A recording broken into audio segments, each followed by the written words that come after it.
Good morning. कल हमने आपको हिंदी गद्य में आचार्य रामचंद्र शुक्ल का पाठ मित्रता के बारे में बताया था। आज हम आपको जयशंकर प्रसाद का ममता पाठ में ममता क्या थी, उसका परिचय और उसके वो किसकी पुत्री थी, सभी के बारे में आपको बता रहे हैं। आपने 9th में पढ़ा होगा रेखांकित अंशों की व्याख्या, वही हम आपको 10th में पढ़ के और समझा रहे हैं। सही बच्चे ध्यान से देखेंगे।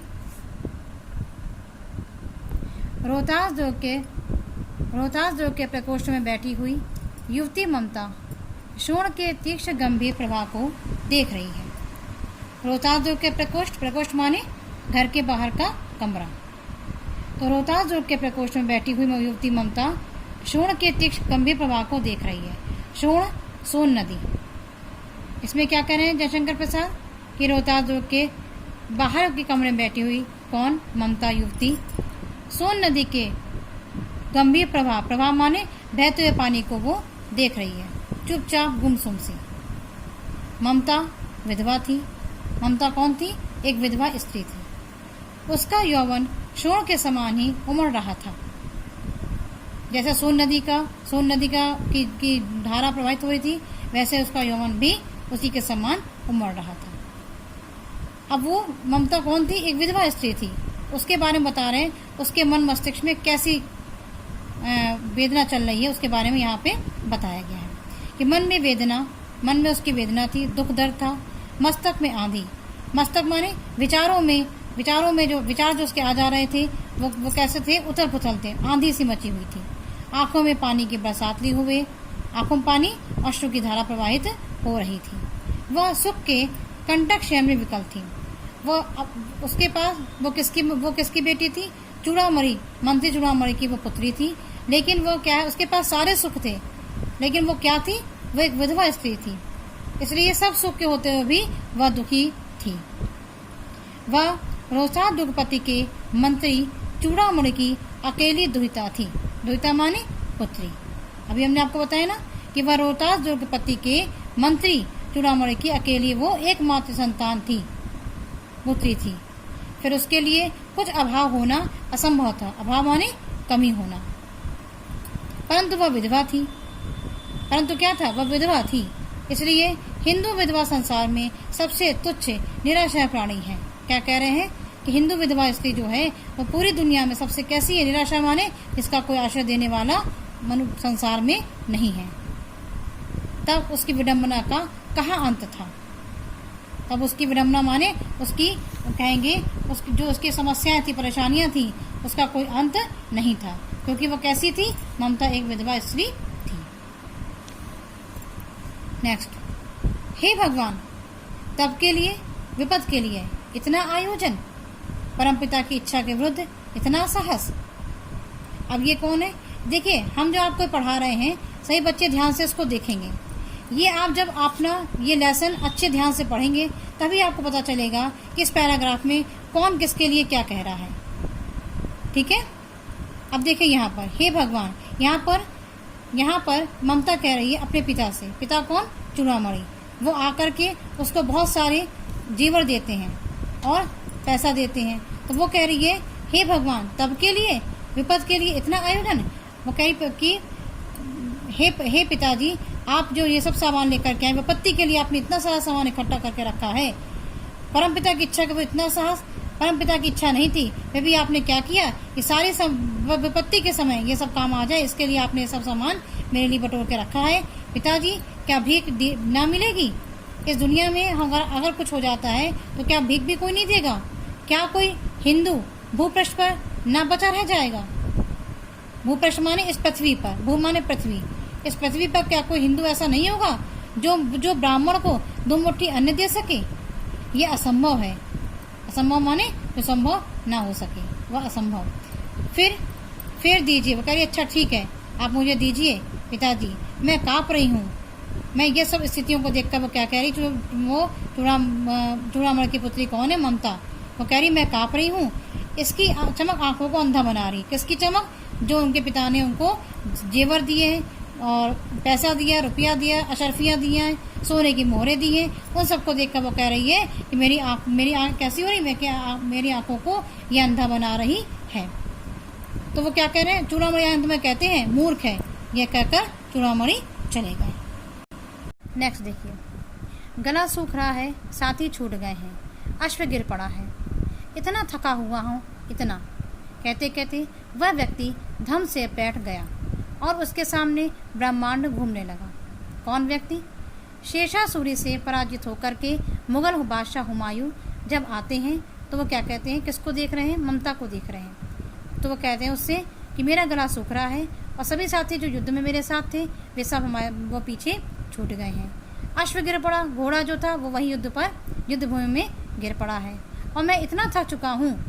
ये उसको बता रहे थे। ये कहते कहते वह कौन, हुमायूं पृथ्वी पर धम्मे से बैठ जाते हैं और उनके सामने ब्रह्मांड घूमने लगा। ब्रह्मांड माने उनको चक्कर आ गया। स्त्री ने सोचा ये विपत्ति कहाँ से आई? किसने? ममता ने। कि ये विपत्ति कहाँ से आ गई, या कहते हैं ना ये मुसीबत कहाँ से आई, ये वो सोच रही थी। उसने क्या किया, हुमायूं को उसने जल दिया, मुगल के प्राणों की रक्षा हुई। जब उसने जल दे दिया तो हुमायूं के प्राणों की रक्षा हो गई, क्योंकि वह प्यासे थे। वह सोचने लगी सब विधर्मी दया के पात्र नहीं। विधर्मी माने जो कैसे धर्म के विरुद्ध जो काम करते हैं, क्या कहलाते हैं? विधर्मी। तो वह सोचने लगी कि सब विधर्मी दया के पात्र नहीं। मेरे पिता का वध करने वाले आतताई माने अत्याचार करने वाले, मेरे पिता का वध करने वाले आतताई घृणा से उसका मन विरक्त हो गया। स्वस्थ होकर मुगल ने कहा, माता तो फिर मैं चला जाऊं? स्त्री विचार कर रही थी, मैं ब्राह्मण हूँ, मुझे तो अपने धर्म अतिदेव की उपासना का पालन करना चाहिए। जो मुगल थे हुमायूं, जब वे स्वस्थ हो जाते हैं जल पी करके, तो वो कहते हैं माता मैं जाऊं? तो स्त्री कौन? ममता विचार कर रही थी कि मैं ब्राह्मणी हूँ। क्योंकि वो क्या कहती है, मन में वो सोच रही है कि मैं ब्राह्मणी हूँ और अपने धर्म का पालन, हमारा धर्म क्या कहता है? अतिथि देवो भव। तो वो कह रही है अतिथि देव की उपासना का पालन करना चाहिए, परंतु यहाँ नहीं, सब विधर्मी दया के पात्र नहीं। फिर उसके मन में आ रहा है कि यहाँ पर विधर्मी जो है वो दया के पात्र नहीं है, परंतु यह दया तो नहीं, कर्तव्य करना है। अब फिर उसके मन में उथल पुथल हो रही है। क्या कह रही है कि दया के पात्र नहीं विधर्मी, परंतु यह दया तो नहीं, जो हम कर रहे हैं दया नहीं है। क्या है? यह हमारा कर्तव्य पालन है कि जो हमें करना है। ठीक। नेक्स्ट, ममता ने मन में कहा, यहाँ कौन दुर्ग है? यही झोपड़ी ना, जो चाहे ले ले, मुझे अपना कर्तव्य करना पड़ेगा। अब क्या हुआ, वो जब चला जाता दोबारा फिर वो आता है, तो वो उसको देख करके वो कहता मुझे आश्रय दीजिए। तो ममता ने मन में कहा, यहाँ कौन दुर्ग है? यहाँ कोई दुर्ग, यहाँ कोई किला थोड़ी है, यही झोपड़ी है, जो चाहे ले ले, मुझे अपना कर्तव्य करना पड़ेगा। वह बाहर चली आई और मुगल से बोली, मुगल कौन? हुमायूं से बोली, जाओ भीतर। थके हुए भयभीत पथिक माने जो दूर से चल के आ रहा है, राहगीर। वो कह रही है जाओ भीतर, थके हुए भयभीत पथिक, तुम चाहे कोई हो, मैं तुम्हें आश्रय देती हूँ। वो कह रही है तुम थके हुए हो, इसलिए अंदर जाकर के आराम करो, विश्राम करो, मैं तुम्हें आश्रय दे रही हूँ, चाहे तुम कोई भी हो, मुझे इससे मतलब नहीं है। मैं ब्राह्मण कुमारी हूँ, मतलब मैं ब्राह्मण की पुत्री हूँ। सब अपना धर्म छोड़ दें तो मैं भी क्यों छोड़ दूँ? ओके, सब अपना धर्म छोड़ रहे हैं तो क्या मैं भी छोड़ दूँ? नहीं। मुगल ने चंद्रमा के मंद प्रकाश में वह महिमा में मुखमंडल देखा। मुगल माने कौन? हुमायूं ने चंद्रमा के मंद प्रकाश में जो धीमी धीमी मंद रोशनी हो रही थी चंद्रमा की, उसमें उसका सौंदर्य देखा। उसने मन ही मन नमस्कार किया, उसने उस देवी को मन ही मन में प्रणाम किया। ममता पास की टूटी हुई दीवार में चली गई। अब जब उसने अपनी झोपड़ी में उनको ठहरा दिया जो राहगीर था, तो वो क्या करती, तो वो ममता पास की टूटी हुई दीवार थी, उसके भीतर चली गई और थके पथिक ने झोपड़ी में विश्राम किया। ठीक, ध्यान से सही बच्चे पढ़ते जाए। इसको दोबारा जब भी स्कूल खुलेगा दोबारा हम इसको नहीं पढ़ाएंगे, क्योंकि ऑनलाइन क्लास जो आपकी चल रही है ये रेगुलर चलेगी इसी तरह से, और जो कोर्स इसमें हो जाएगा ऑनलाइन में दोबारा उसको हम स्कूल खुलने के बाद भी रिवीजन उसका नहीं कराएंगे, आपसे बल्कि पूछेंगे हम। ठीक है, ओके। शब्द सुनते ही प्रसन्नता की चित्कार ध्वनि से वह प्रांत गूंज उठा। ममता अधिक भयभीत हुई। पथिक ने कहा, वह स्त्री कहाँ है, उसे खोज निकालो। अब जब वो चले जाते हैं सुबह उठ करके, तो वो क्या देखते हैं, जब बाहर आकर के देखते हैं खूब तेज शोर मचाते हैं। किसका शोर हो रहा है? हुमायूं का। मुगल जो वहाँ ठहरे हुए थे वो बाहर निकलते, कस के चिल्ला के बोलते हैं।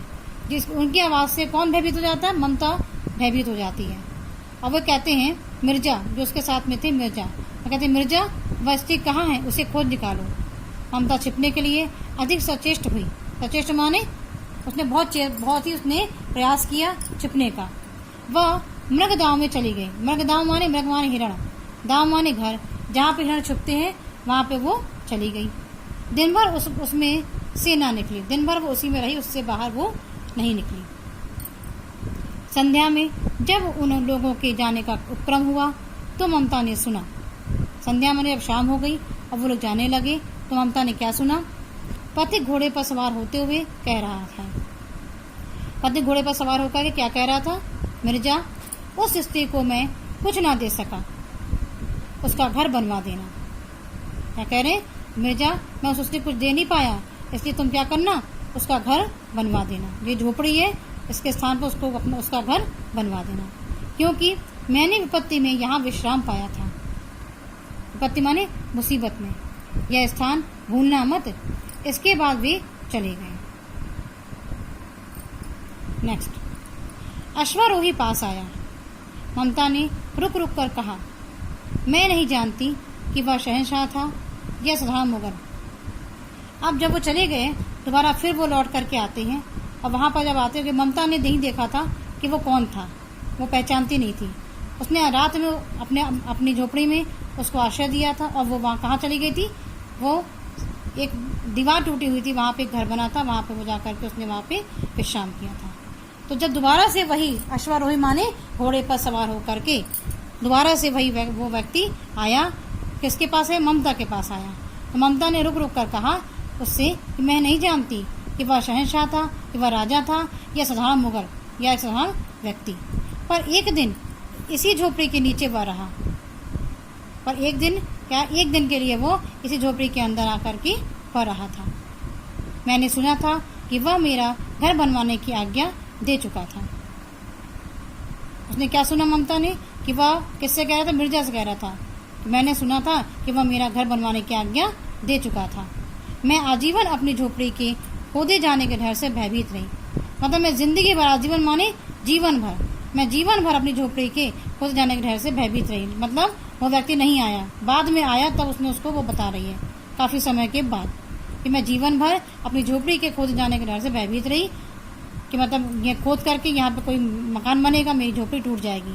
लेकिन वो व्यक्ति नहीं आया। भगवान ने सुन लिया। मैं आज इसे छोड़े जाती हूँ। क्यों छोड़े जाती हूँ? तुम इसका मकान बनाओ या महल। वो कह रही है मैं इसको आज छोड़ के चली जा रही हूँ।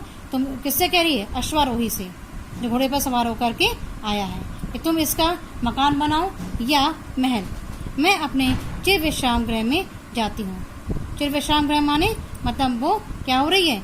वो मर रही थी। चिर माने हमेशा के लिए, जो आदमी सो जाता है, विश्राम घर हमेशा के लिए जाके सो गया है, वो कहलाता है चिर विश्राम गृह। वह अश्वारोही अवाक रह जाता है। अवाक माने ठगा सा रह जाता है। बुढ़िया के प्राण पक्षी अनंत में उड़ गए। वो जो बुढ़िया थी, मतलब जो ममता थी, वो बुढ़िया हो गई थी, तो उसके प्राण पक्षी अनंत में उड़ गए, मतलब वह मृत्यु को प्राप्त हो गई। और वह अश्वारोही अवाक सा, ठगा सा खड़ा हुआ उसको देखता ही रह गया। ठीक, ये हमने आपको आज ममता पाठ के जो आपके गद्यांश है, रेखांकित अंश की व्याख्या मैंने पूरा आपको पढ़ के उसको समझाया है। इसको सही बच्चे ध्यान से दोबारा से इसको पढ़ेंगे, रिकॉर्डिंग हमारी सुन के, और इसमें साफ नहीं आ रहा है अपनी बुक खोल करके आप अर्थ लगाती जाइएगा जो हम बताते जा रहे हैं। इसी की इसका क्वेश्चन, इसका जो हम व्याख्या है वो आपको हम भेज रहे हैं होमवर्क के लिए। सभी बच्चे ध्यान से उसको करके हमें चेक कराएंगे। ओके।